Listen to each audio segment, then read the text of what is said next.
سەرۆکی کانتۆنی کۆبانێ ڕایگەیان بەگەیشتنی هێزی پێشمەرگە بۆ شارەکەیان زۆر بەهێزتر بوون و لە داهاتوویەکی نزیکیشدا مژدەی سەرکەوتن ڕادەگەێنن. بۆ چارەسەرکردنی کێشەکانی نێوانیان بەرپرسانی باڵای گۆڕانوکێتی کۆبوونەوە، بەڵام هیچ ڕێکەوتنێک لە نێوانیاندا نەکرا. بۆ جاری دۆمیش نەوشیروان مستەفا چاوی بە تاڵەبانی کەوتەوە. لە سەرۆکایەتی هەرێم تەنها یەک کەس سامانەکەی بۆ دەستەی نەزا ئاشکرا کردو و سەرۆکی دەستەکەش دەڵێت ڕێکاری یاسایی بەرامبەر ئەو بەرپرسانە دەگرنە بەر کە سامانەکانیان ئاشکرا ناکەن.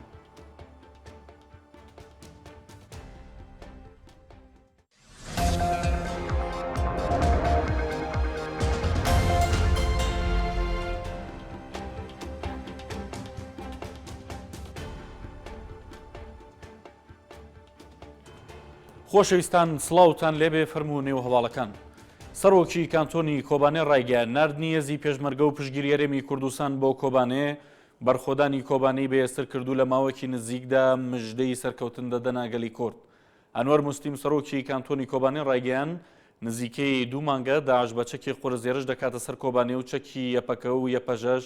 چەکی سووک و نۆرمال بوون. بۆ یاوان زیاتر مەترسیان لەوە بوو کە لە کۆبانێ کۆمەڵکوژی ئەنجام بدرێت، بەڵام خۆشبەختانە تا ئێستاش لە بەرگریدان. هەروە ڕاشیگەیان پێشەم ڕۆژێک لە سەدا 30 کۆبانێ لە ڕۆژاوا و لە ڕۆژهەڵاتەوە کەوتە دەستچەکدارانی داعش، بەڵام ئەو ماوەیە باوکاری فڕۆکەکانی هاوپەیمانان و هێزی پێشمەرگە نەیانتوانیوە داخڵی هێڵی بەرگری یەپەکە بنەوە. هەروە ئاشکراشی کردووە نردنی پێشمەرگە و پشگیری هەرێم بۆ کۆبانێ بەرخۆدانی کۆبانەی بەهێزتر کردو لە ماوەیەکی نزیکدا مژدەی سەرکەوتن دەدەنا گەلی کورد. سەرۆکی کانتۆنی کۆبانێ لەبارەی هێزی پێشمەرگەشەوە ئاماژەی بۆ کرد ئەوێرشانی کرانە سەر کۆبانەی مەترسیدار بوون و ئەوان بەر لەوەی داوای هاوکاری لە هاوپەیمانی نێودەوڵەتی بکەن بانگەوازیان ئاڕاستی هەرێمی کوردستان کرد و خۆشبەختانە هەڵوێستی حکومەت و خەڵکی هەرێم زۆر باش بوو. بۆی پاش هاتنی پێشمەرگە بۆ کۆبانێ هێز و معنەویات و باوەڕیەوان زۆر بەرز بووەوە و باوەڕی ئەوەش بەهێز بوو کە لە پاشە ڕۆژدا هێزێکی هاوبەشوونەتەوەیی لە کوردستان دروست ببێت.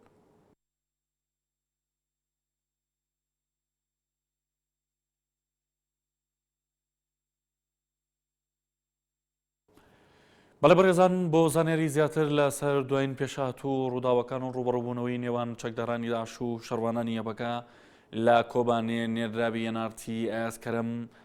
ڕاستەوخۆ لە ڕێگەی هەڵی تەلەفۆنەوە لەگەڵمانە. سڵاوت لێبێ و شەو باش.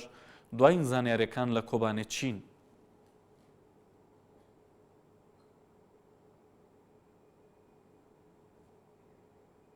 ئازگوێت لێمە؟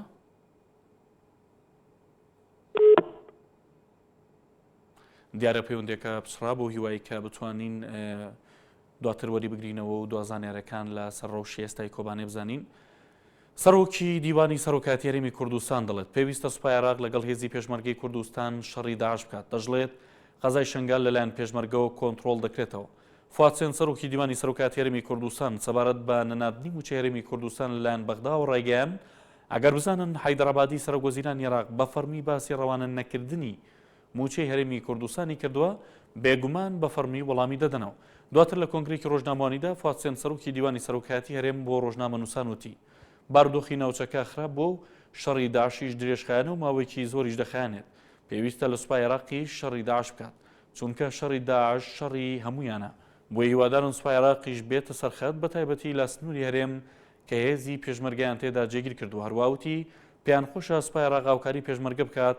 لەو ناوچانەی کە ئێستا لەلایەن پێشمەرگەوە کۆنتڕۆڵ کراونەتەوە. سەبارەت بە کۆنتڕۆڵکردنەوە شنگالیش فواد حوسێن وتی هەموو شوێنانەی کە ناوچەی کوردین و بەشێکن لە هەرێمی کوردستان هەمووی کۆنتڕۆڵ دەکرێنەوە. بۆیە تا ئێستا زۆربەی و شوێنانەی کە پێشتر کەوتنە دەست داعش کۆنتڕۆڵ کرانەوە قەزای شنگالیش لەلایەن پێشمەرگەوە کۆنتڕۆڵ دەکرێتەوە. شەڕی داعش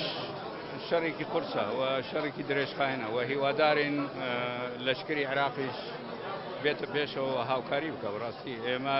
لە زووەوە جەنابی سەرۆکی هەرێمیش باسی کردووە ئێمە هیوادارین کە لەشکری عێراق ببێتە بەشێک لەم شەڕە بەتایبەتی لەو منتقەی کە ئێمەتیان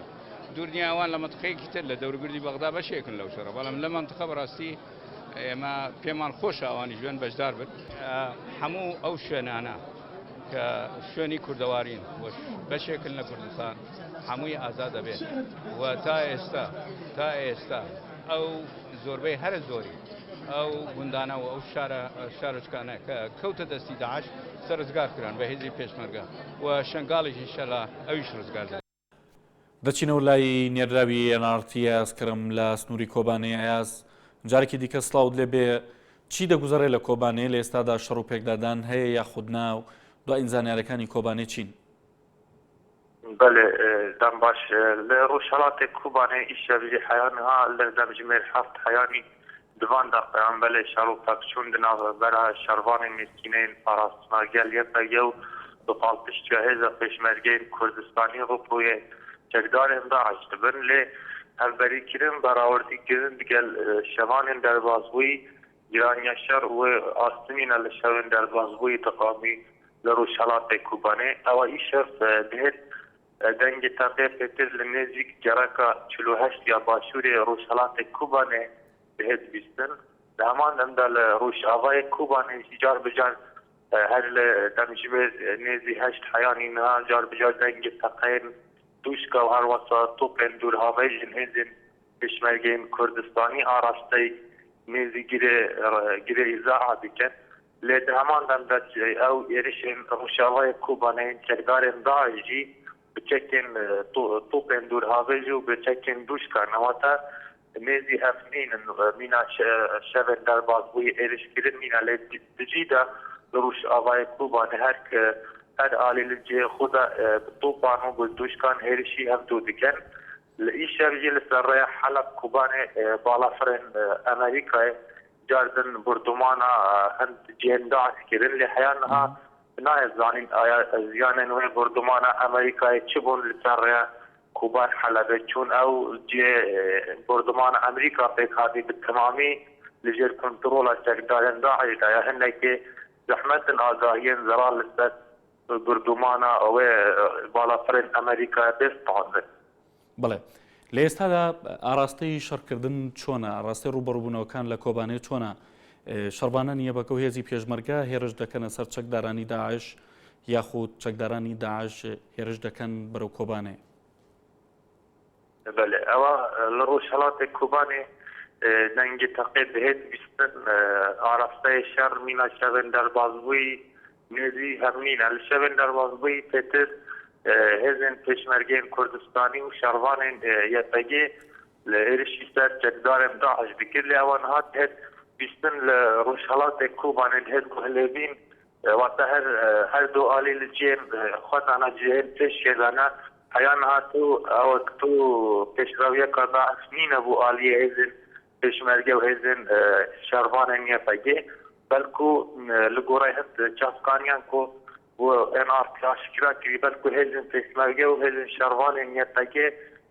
bizavan biken her şey biken eser tekdarın da aşmina şevin derbazbuyi hint xalan indiyanla bu şalat kubani bedez bakın levade het bistin disan le başuri roşavay kubani her caran tekdarın da aş butupin duravej disan burdumana navarasta bajer diken ده همان دمده هزین پشمرگین کردستانی به توپان درشی بگیره مشتنوره دیگه کدی کهیتا باشوره کوبانه و کو چک استراتیجی دهت زانین اگر هاتو به تمامی گیره مشتنوره چکدارن داعش هات باقش کرن و دمی کنترولا کوبانه ببکه و دستین هزین کردی دنها دا بهتر بتایبت ایرو حیانها طباران جلای هزین پشمرگه و یپکی بوگیر مشتنوره برداوامه. بله. ئەوەی کە سەرۆکی کانتۆنی کۆبانێ ئاماژەی پێکردبوو ئاماژەی بۆ کردبوو کە لە چەند ڕۆژی ڕابردوودا لە سەدا 30 کۆبانێ لە ڕۆژئاو لە ڕۆژهەڵاتەوە کەوتە دەست چەکدارانی داعش لە ئێستادا ئەو ناوچانی کە کەوتبوونە پێشتر کەوتبوونە ژێر چەکدارانی داعش شەڕبانە نیە بەکە و هێزی پێشمەرگە توانیویانە ئەو ناوچانە کۆنتڕۆڵ بکەنەوە؟ بله لروش آوای کوبانه لگند مزد کوب تمامی که تیجه کنترولا هزین کردی دهمان دمدل روش حالات کوبانه زور مال او مالن پیتر بریان ها پیتر قناز بدستن داعش تیدا بجه بیبون زور مال جدست تکدارن داعش جدست خستنا لأوانها بطایبت بهید بیدن آرسته بيجن تقيا داعش بيتر لنادي داريا السنور ذكر بطيبات بتشكن دوشكا إلى روشالات كوباني تقيل خارج تقيل نزی دریای سنووریە فەرمیە ناوبەرە باکوورێ کوردستانی و کوبانێ دکەن لێوە پێتر ئاگاهی لەسەر دێن کوونها ڕەوشێ شەڕانژی قازانجا شەڕ هەفسەنگە شەر بەرژەوەندیا هێزین کوردیدا مینابەرێ تایبەت لە ڕۆژهەڵاتێک کوبانێ هێزە هێرشکردنە چەکدارên داعش هات تێشکاندن لێ هەمان دەمدا لە دەردورên girê miştenûrê wata ciyek stratejîk tê binavkirin bû her aliyê an her hêza leşkeriya wî jî kontrol dike carna çekdarên Daeş çekê qanasa her wasa bi gula hawinan êrişî ser hêzên Kurdî dikin lê heya niha li gorê wan agahiyên diber destê hênavtî heya niha qazanc rewşê şer bi qazanca şervanên yepegî û hêzên pêşmergeyên Kurdistanî de heyanî vê saetê dî. بەڵای ئاسکەرم نێراوی نارتی لە کۆبانەیە سپاس بۆ زانیارەکانت بۆ دوایین زانیارەکان بگومان دەگەڕین وڵات خۆشەویستان لەگەڵتان بەردەوامین بەرپرسانی باڵایەکێتی نیشتیمانی کوردستان و بزوتنەوەی گۆڕان دوێنێ لە ماڵی تاڵەبانی لە گردی دەباشان کۆبوونەوە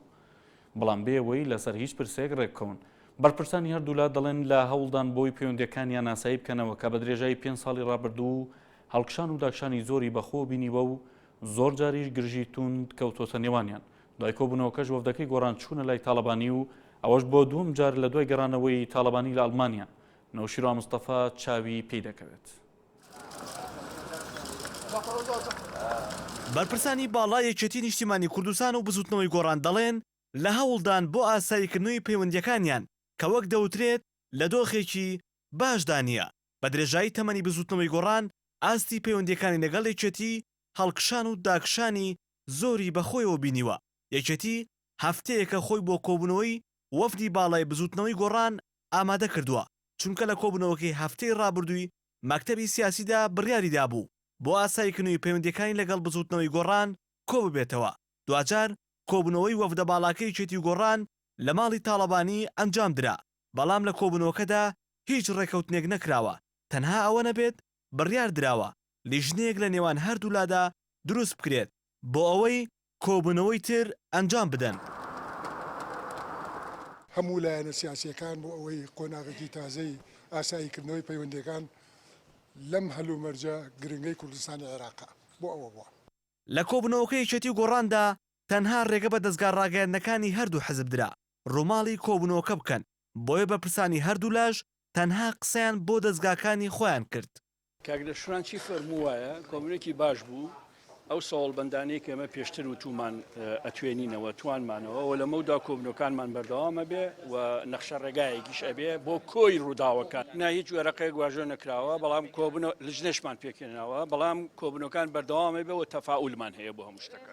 کۆبنەوەکەی وەفدی باڵای یەکێتی و گۆڕان بە سەرپەرشتی نەوشڕا مستەفا ڕێخەری گشتی گۆڕان و کۆسەڵ ڕەسوڵ جێگری سکرتێری گشتی یەکێتی ئەنجام درا لە کۆبنەوەکەدا جگە لە کێشەکانی نێوان بەغدا و هەولێر و بارودۆخی عێراق بەگشتی باز لە کێشەی بودجە و مەلەفی نەوت کراوە و هەردوولا ڕاوبۆچوونی خۆیان لەو بارەوە خستۆتە ڕوو بەپێی زانەرەکانی ئەنارتیش کە لە سەرچاوێکی ناو بزوتنەوەی گۆڕانەوە دەستی کەوتووە جگە لەو پرسانە لە کۆبنەوەکەدا قادر حەمەجان ئەندامی دەستەی کارژێری مەکتەبی سیاسیەکێتی باسی لە یەکلایکردنەوەی پۆستی پارێزگاری سلێمانی کردووە بەڵام دوای گفتوگۆیەکی کەم وتویانە ئەو پرسا دەخەنە کۆبوونەوەیکی تر واتە لەسەر حکومەتە خۆجیەکەی سلێمانی هیچ بڕیارێکی یەکلاکەرەوەیان نەداوە وەفدەکەی گۆڕان پێکهاتبوون لە نەوشروە مستەفا و عومەری سەید عەلی و محەممەد تۆفیق ڕەحیم و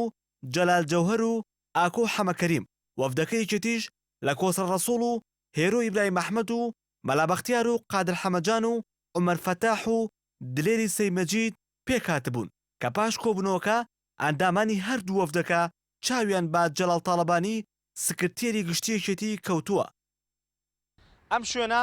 کە ماڵی تاڵەبانیە زۆربەی جار بۆ کردنەوەی گرێکوێرەی کێشەکان بەرپرسانی باڵای حەزب و لایەنە سیاسیەکان و کەسایەتیەکان لێرە کۆبنەوە تۆ بڵێ ئەم جارە کۆبنەوەکەی یەکێتی گۆڕان کە لێرە ئەنجام درا گرێکوێرەی نێوان ئەم دوو حەزب بکاتەوە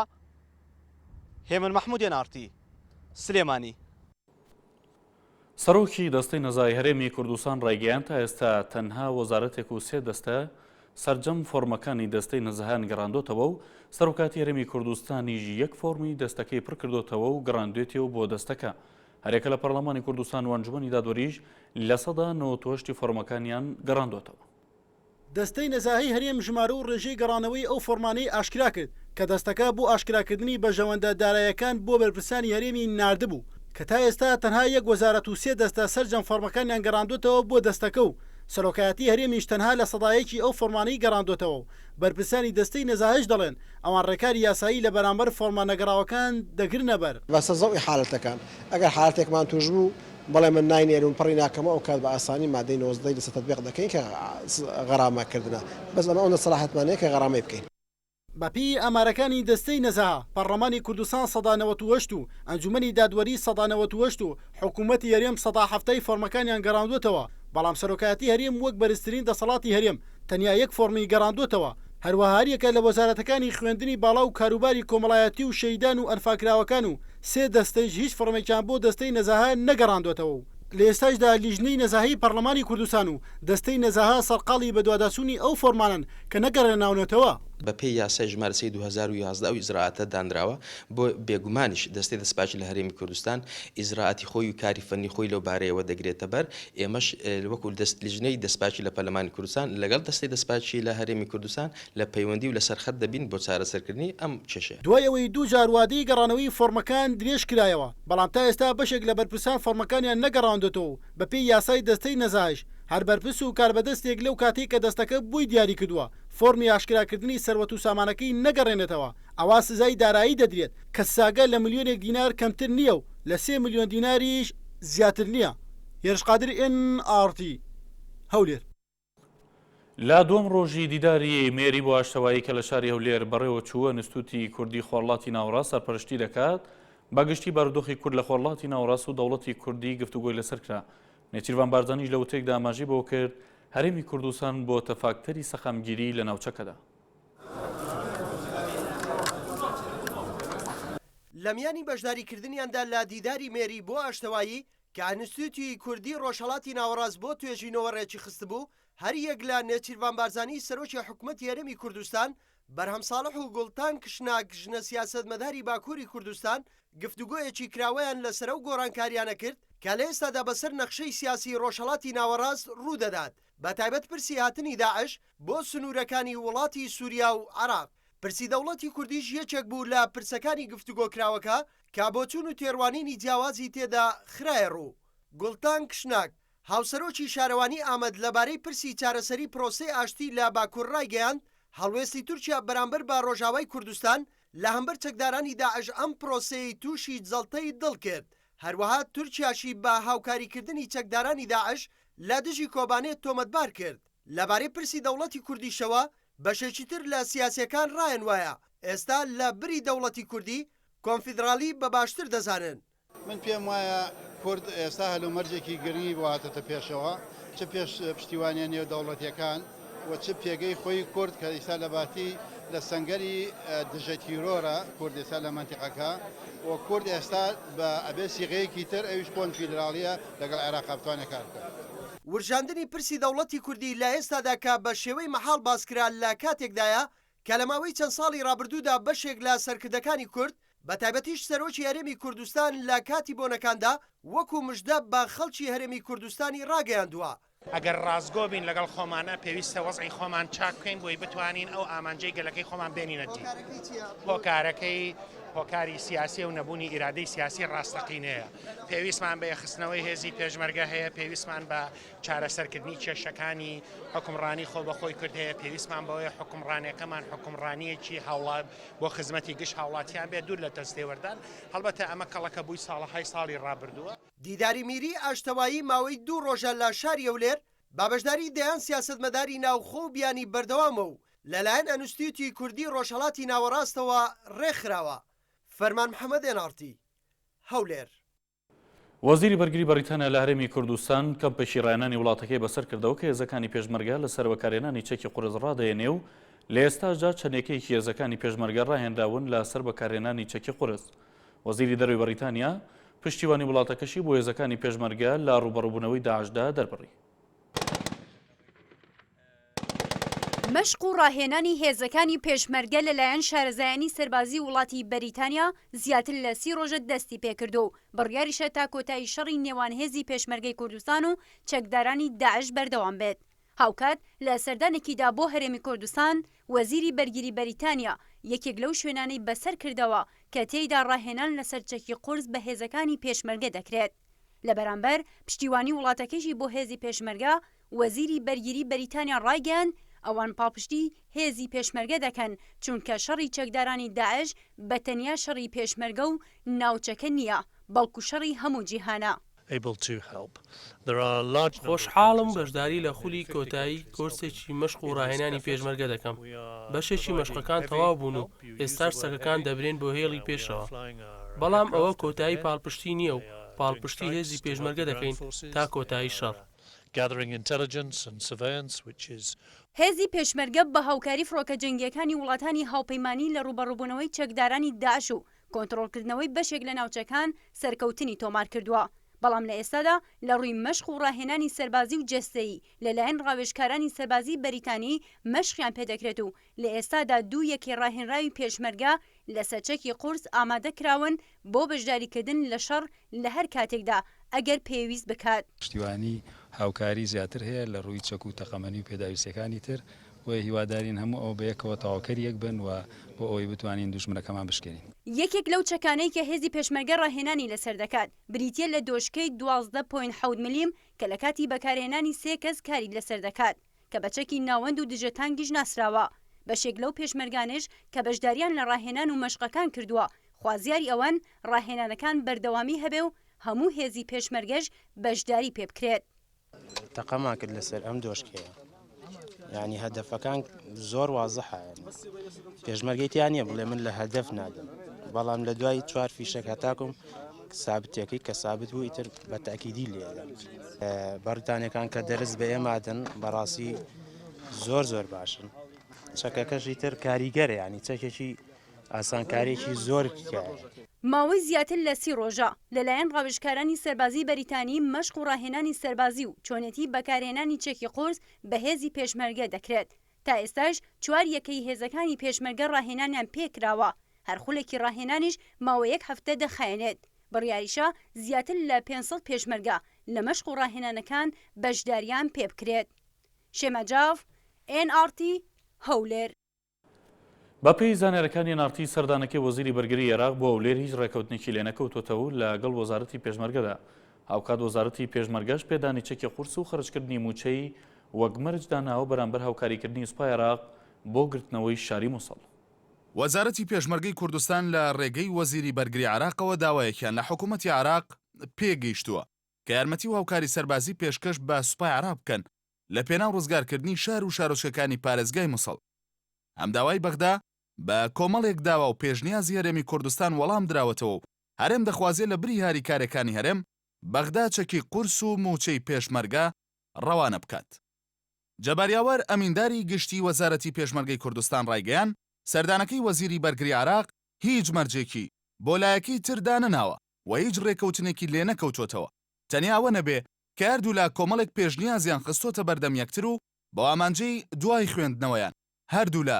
بگەنە ڕێکەوتن. لەبارەی داواکاریەکانی بەغدا بۆ هەولێر وتی داواکاری وەزیری بەرگری عێراق بۆ وەزارەتی پێشمەرگە ڕوون بوو. ئەوان دەخوازن لە پاشماوەی ئەو هێزانەی کە لە شاری مووسڵ و شارەکانی دیکەی عێراق کە شکستیان خوارد جارێکی دیکە بە ناوی فێرقەی 19 ئەو هێزە دابمەزرێنەوە. وەزارەتی پێشمەرگەش هاوکار و یارمەتی دەربێ.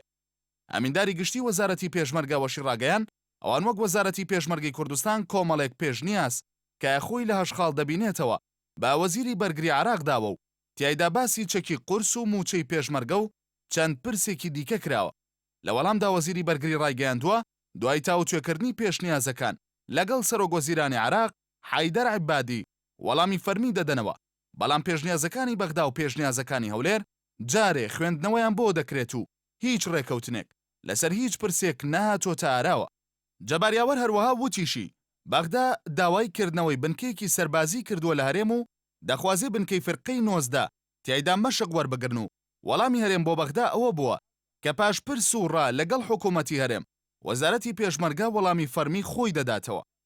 خالید عوبێدی وەزیری بەرگری عێراق لە سەردانەکەی 2 ڕۆژی ڕابردووی بۆ شاری هەولێر داوای لە بەرپرسانی وەزارەتی پێشمەرگە کرد ڕاستەوخۆ یارمەتی و هاوکاری سەربازی سوپای عراق بکەن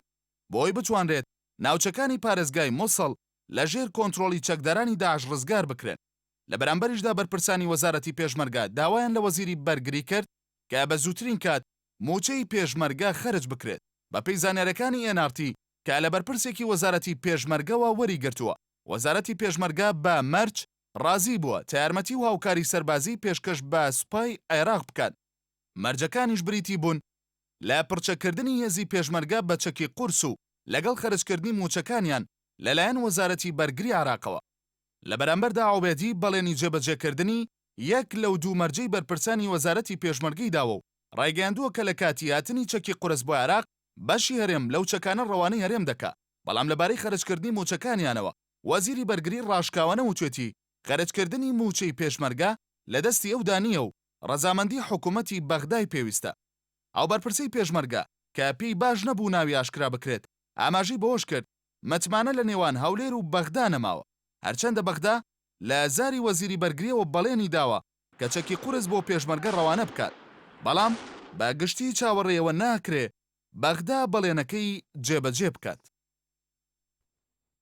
شارەوانی هەولێر ژمارەێک پارچەزەوییدایە ئەو ئەندام و لایەنگرانی کێتی نیشتیمانی کوردستان کە لە کاتی شەڕی ناوخۆدا لەلایەن پارتیە و مڵکوماڵەکانیان دەستی بەسەردا گیرا بوو.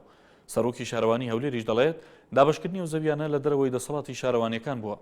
لا دوای ڕووداوەکانی 31 ئابی 1996 پارتیوەکێتی هەڵمەتێکیان جێبەجێ کرد با دەستبەسەراگرتنی مڵکوماڵی ئەندام و لایەنگرانی بەرامبەرەکانیان لەو ناوچانەی لە ژێر دەسەڵاتی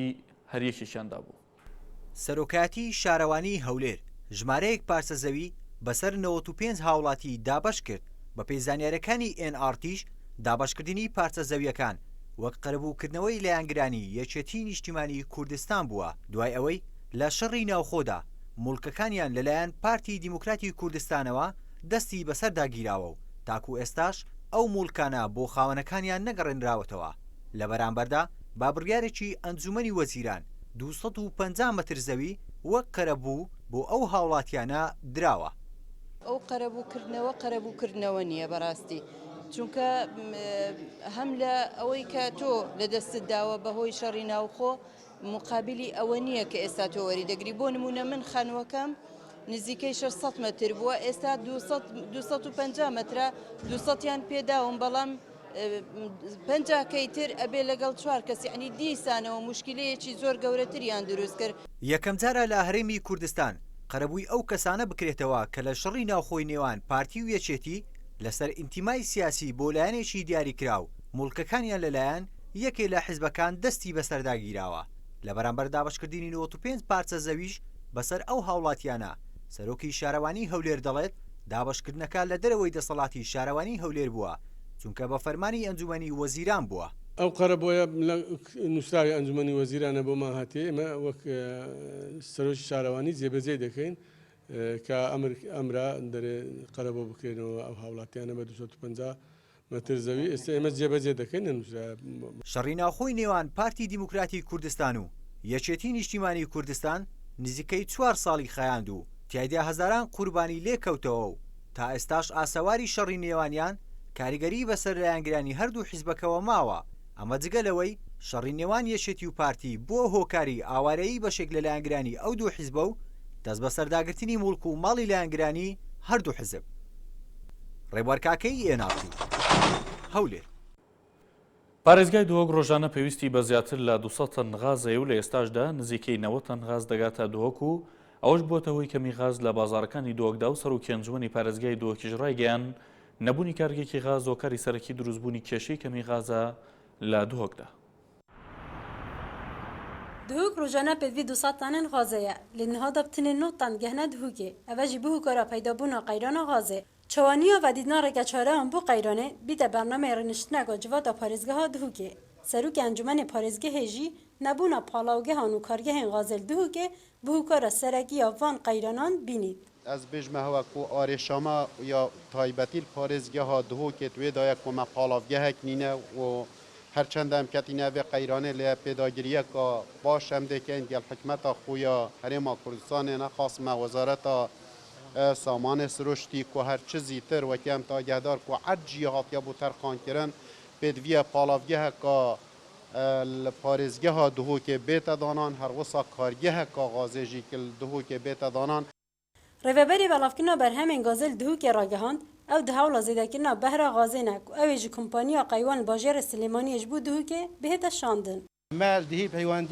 پەیوەندیەکە ڕێبری مەلگەل جەنابێ ڕێبەری گشتی کانزاکان کریل دهوکێ بوو کو دیدیف چونا غازێتە کرن ئەورۆ بەرسەوێک بمەدەدان گەل جەنابێ وەزیری سامانە سروشتی کو ئەوژی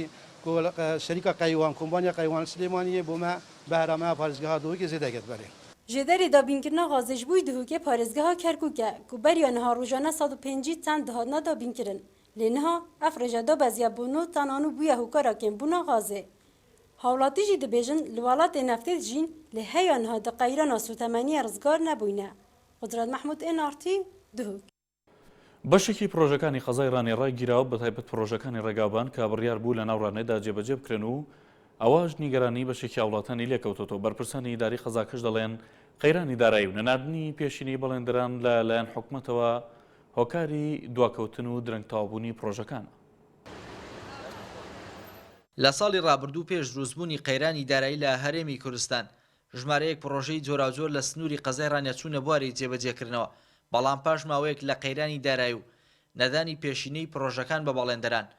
زۆرینەی پرۆژەکانی شارەکان ڕاگرت لە نەویاندا پرۆژەی ڕێگاوبانەکانی ناوشار و دەرەوەی شارە ئەمەش بۆتە جێگای نیگەرانی هاوڵاتیان و داوای زوو تەواوکردنیان دەکەن. بەخۆم لێرەمە ڕۆژە تا ئەوارە ینی قەڵەباڵغیەکەی ئەو ڕێگا بێ حەد و حسابە ینی زۆربەی زۆری ینی ئەو بازارە ینی هەمووی ینی ئەو شارێس ئەو ڕێگایە ینی قەڵەباڵغی هەموویس ئەو ڕێگایە. هاوکات بەهۆی کارکردن لە پرۆژەی دووسایدی ناوبازاری ڕانیە و هاتنی سەرما و بارینی باران قەرەباڵغێکی زۆر لە چەند شەقامێکی دیکەی ناوشار دروست بووە شۆفێران و هاوڵاتیانیش بەهۆی تەسکی و خراپی ئەو شەقامانەوە لە جاران کەمتر ئۆتۆمبیل بەکاردێنن. ساڵێک دەبێ ئیشی ئەمە 180 دابەبیوە قەنەعاتت بێ پرۆژەکان یەکجار زۆرن ئەو پرۆژانەش هەمووی ڕێگاوبانن بەڕاستی ئێمە زەحمەتی زۆر دەبین ئێستا ئێمە خۆمان هێڵی ناوشار ڕزگاری ئەبێ بە کۆڵانە داهاتشۆ بکەین ئێستا ئێران لێ قەتەح کردوینە ئەبێ بە کۆڵانان دەبینەوە و بە کۆڵانیشدا سەرکەوینەوە بەڕاستی ناوشاری ڕانیە ماوەیەکی زۆرە ئەڵخەندراوە پرۆژەکانیش هەمووی تاخیر بوون بەعقەت زەحمەتی زۆر دەبینین ئێمە. بەمەبەستی کەمکردنەوەی قەرەباڵغی و فراوانکردنی شەقامەکانی ناوشاری ڕانیە 4 پرۆژەی ڕێگاوبان کە پێش قەیرانی دارایی کاریان تێدا دەکرا